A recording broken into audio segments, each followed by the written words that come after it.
won a major prize, of course, for literature. And the interesting thing about Girl from the North Country, which is what we are going to be talking about, which is on right now at the Comedy Theatre, is that it's kind of based or reimagined. It's sort of an expansive Eugene O'Neill type of play with music. And when I mention that, I should say that O'Neill was an American playwright.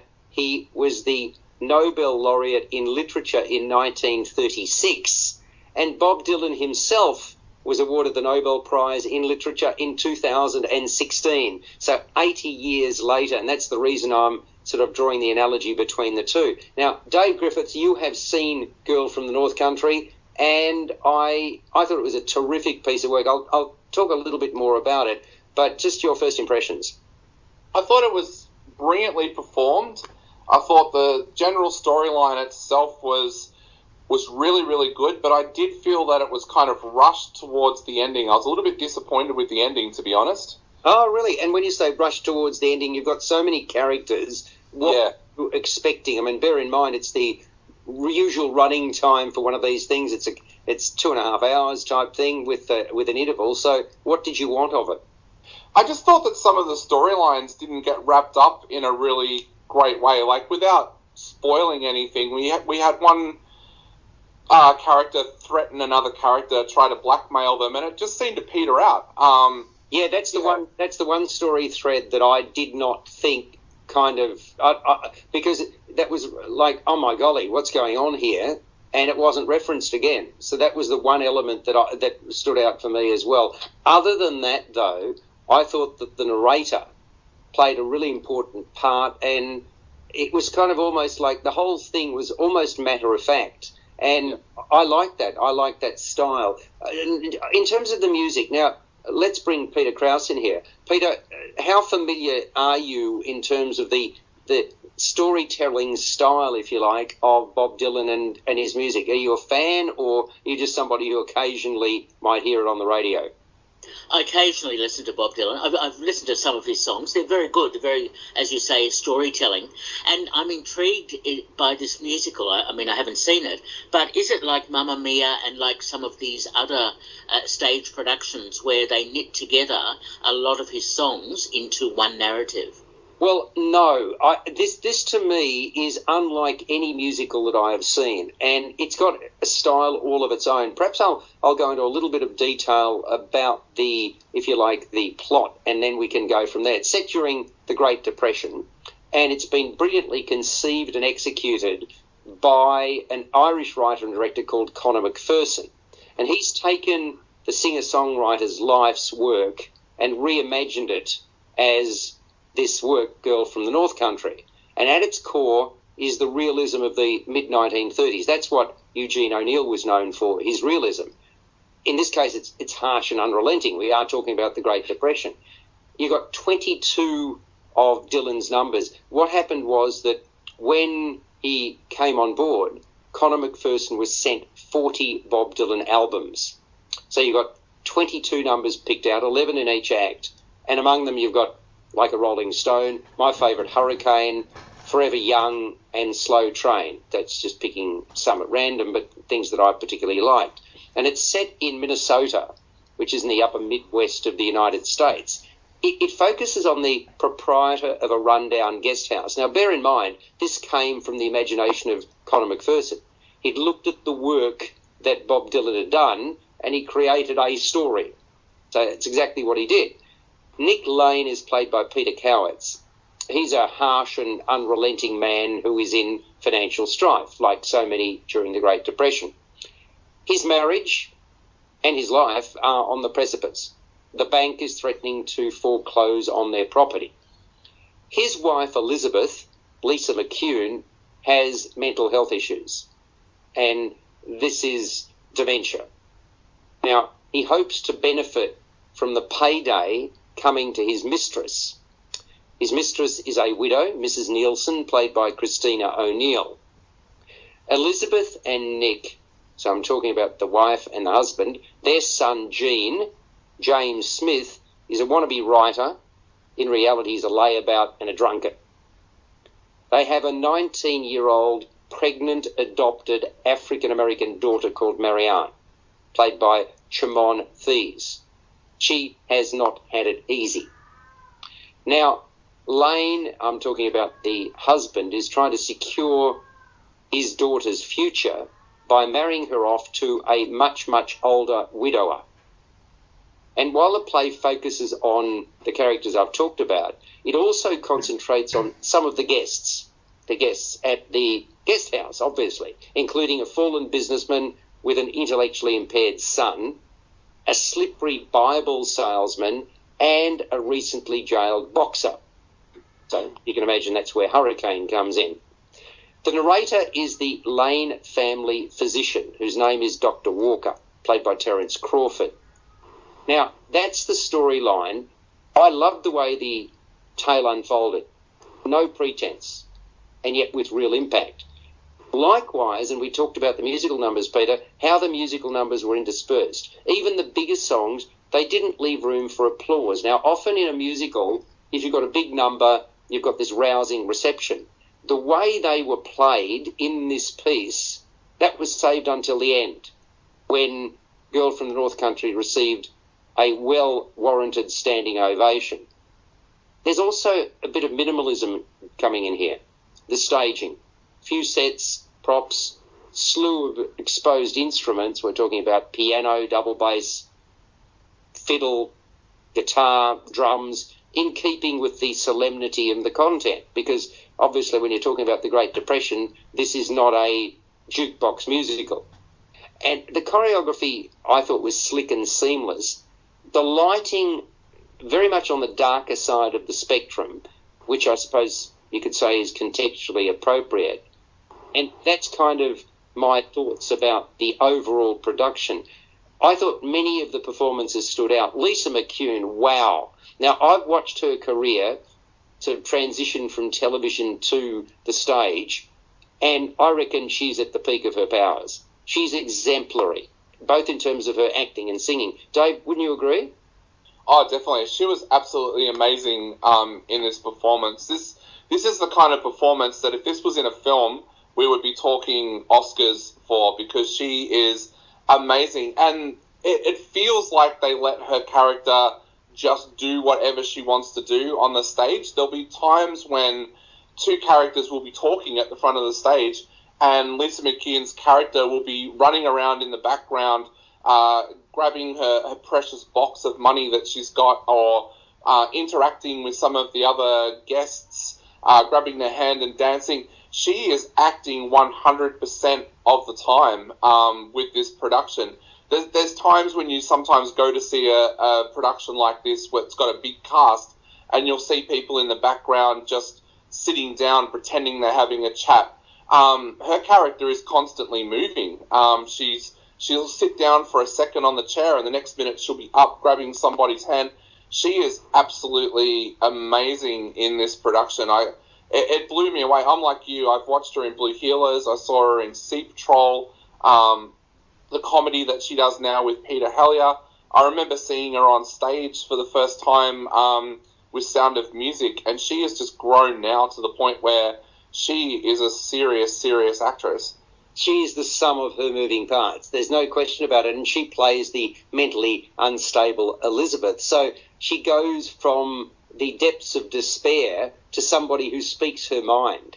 She does not hold back. I relish the way that she played the role. And, Peter, if you get the chance to see this, I honestly would recommend it, because it's really something special. Peter Cowitz, he's got this gravelly voice. I thought that was perfectly suited to the troubled characterisation of Elizabeth's husband. I thought he was very, very good. And you know, it's a distinct persona. And going toe-to-toe with him, often literally, is James Smith as their 20-something-year-old son. And then you got Chimon Thies readily channeling indignance as their adopted daughter. Bear in mind, 1930s America, African-American, being brought up in a white family. And I mentioned earlier, it could not be easy. Elijah Williams, and I'll use a few cliches here, he packs punch as the pugilist Joe Scott. He's looking to move on with his life after, what shall we say, Dave? He's received a few devastating blows, has he not? He has, definitely, yeah. And I think that's one of the things that's really important to mention with this production as well, is the writing of this. This story is absolutely amazing. It reminds me of productions like Michael Gow's Away, some of David Williamson's work. Even though there's music in this as well, it's not one of those musicals where it's light on for story. There's some powerful scenes in here, especially the one between the brother and the sister. It is just so well written, and the characters all come to life. I do think that there may have been too many characters, but I still thought they were all well written. Well, I thought it was tremendously written as well. And, you know, when you admire scripts and screenplays, etc., you can also admire the writing of a play like this. It would stand up without music, right? So the fact that it's got music, obviously it's a bonus, and no question that Bob Dylan, when you hear that, you sort of want to go along and see it. And so I don't mean this in a nasty way, but you sort of cash in on that fact. But having said that, it wouldn't be what it is if it wasn't for the music of Bob Dylan. And there's this mutual admiration going on between the writer, Conor McPherson, and Bob Dylan, because obviously this would never have gone ahead unless Dylan himself gave it approval, which he did. And he said he's been moved to tears when he's seen it. So, I mean, it's something I mentioned that I don't think there are parallels to this. I thought Come From Away was remarkable, absolutely remarkable. I've seen that a couple of times, and I would gladly see it again. And they've created something with minimalist staging there. So from that perspective, certainly there is a bit of a link. I started talking about some of the characters. You've got Christina O'Neill as Nick's mistress. Christina O'Neill's vocals, I thought they were another highlight of this piece. Greg Stone, he lurches from respectable to ferocious and flailing. He works through the story arc that his character, Mr. Burke, who's one of the businessmen who is staying at this particular guest house, he's the one who sort of he's travelled here, but he's deeply troubled in terms of his business having fallen apart. And you've got Helen Dallimore, talented songstress, musician and performer, impressing with her all-round abilities as Mr. Burke's wife. And Blake Erickson has a standout number, adopts the persona of their intellectually challenged son, Elias Burke. So there's the Burke family. Grant Pirro, who I've seen quite a bit on stage, has sleazy written all over him as the manipulative Reverend Marlowe. And there was a reference to him earlier in our conversation. And I thought the narrator I mentioned earlier, Terence Crawford, excellent, straight talking. He establishes the narrative. He appears again in this guise from time to time to give us more detail. And he does, of course, play the role of the family physician. So, strong cast, really strong cast, ably supported by a six-piece band under the musical direction of Andrew Ross. I reiterate that it's different in style from most other plays with music or indeed live theatre that I've seen. And while it has its funny or humorous moments, it is essentially a tale of toil and struggle. I like substantive theatre, I like substantive film, and this is substantive. It captures the mood of the times particularly well. I think that Girl from the North Country is a work to be savoured. And there are going to be people who are going to find this very heavy going because it is heavy material. But I thought it was really quite brilliant and brilliantly conceived. And, you know, it's not light and fluffy. So if you want a light and fluffy musical, then you can go along and see Matilda or one of those other brilliant productions, or The Lion King with the costuming. That's not what this is about, Dave, is it? No, and it is very, very heavy. I was going to say, if you listen to some of the lines in here of things that aren't even thoroughly explored, like if you go back and have a listen to what Elizabeth claims Mr. Burke did to her when she was a little girl, and of course people might say, oh, that's just the ramblings of somebody with dementia, but she seemed to pretty much accuse him of some stuff that he did to her when she was young.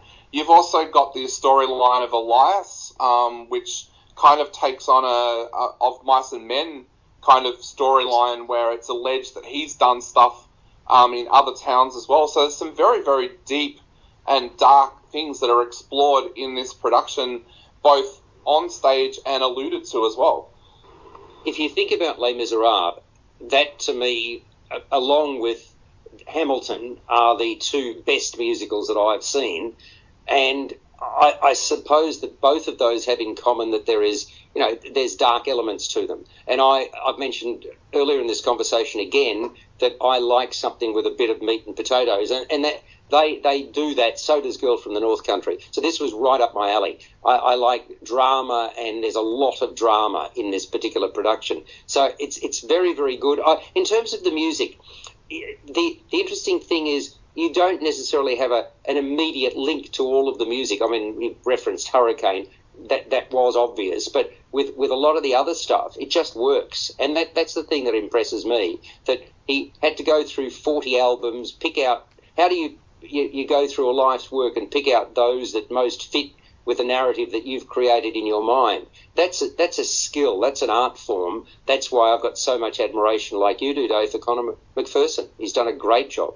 Definitely, yeah. And I agree. It's not one of those productions where he's deliberately written storylines to match the tracks or anything like that. It'll just be, like, for example, during one scene, the son's female interest is leaving town, and they just break out into one of Bob Dylan's early hits. And it works because it's a song about a lover saying goodbye to somebody, but you wouldn't ever think that it's deliberately been written by McPherson in such a way so that scene would match that track. It just so happened that track matched that scene.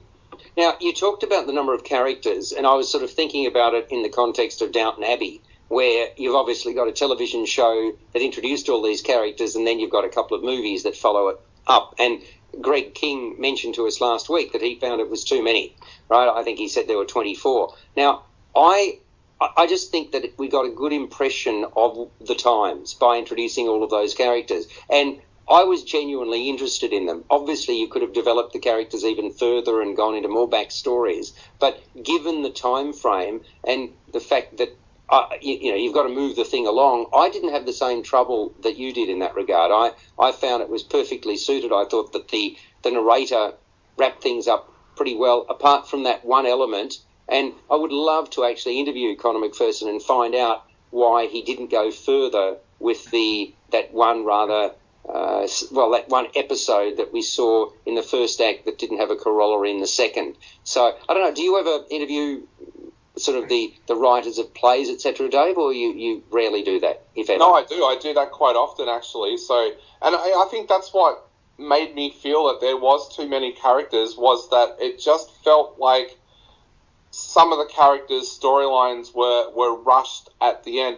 I was talking to some people afterwards that actually didn't like the fact that the narrator wrapped everything up. They wanted to see those elements of what was being wrapped up performed on stage, which, of course, probably would have meant that we were sitting there for another 30, 40 minutes. But it does feel like this is perfectly suited to a movie, like a black and white movie with actors like Gregory Peck that would have gone for that nearly 3-hour runtime. But that's the danger of having so many characters, is that you're going to run overtime if you try to wrap up all of their stories in a nice, neat way.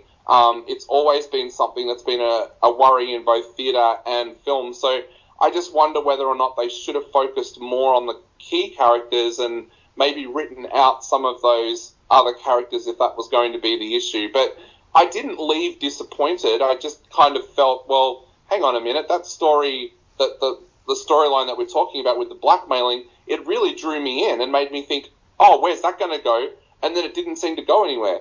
I think that's the key here. You are drawn in and you are absorbed by it, and I certainly was. And, I mean, I suppose one of the other things is that you kind of leave this wanting more, which I like. I actually like that. And often it doesn't need more, right? You don't need to have a sequel or anything of that nature. I'm not suggesting that they will in this case, like a movie. Oh, well, there's this cliffhanger and you want more. Well, sometimes one is perfect, and I think it is with Girl from the North Country. Let's give it a score like we do with movies. What would you suggest Girl from the North Country, which is playing right now at the Comedy Theatre and will be going on until the 4th of June, what are you going to give it out of 10?